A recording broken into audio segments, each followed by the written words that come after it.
తెలంగాణ ముఖ్యమంత్రి రేవంత్ రెడ్డి మరోసారి ఢిల్లీకి వెళ్లనున్నారు. 2 రోజుల పాటు ఆయన ఢిల్లీలో పర్యటించనున్నారు. ఈ నెల 24వ తేదీన జరిగే నీతి ఆయోగ్ భేటీకి ముఖ్యమంత్రి హాజరు కానున్నారు. ఈ సమావేశానికి రాష్ట్రానికి సంబంధించిన వివిధ అంశాలను ముఖ్యమంత్రి ప్రస్తావించే అవకాశం ఉంది.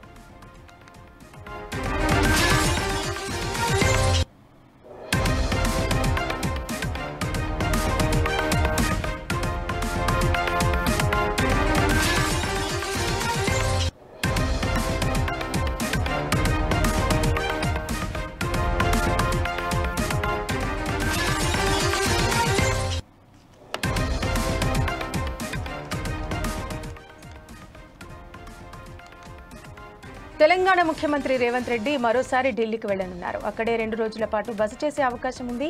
అక్కడ ఉన్నటువంటి కేంద్ర మంత్రులతో సమావేశమై నీతి ఆయోగ్ సమావేశానికి హాజరు కానున్నారు.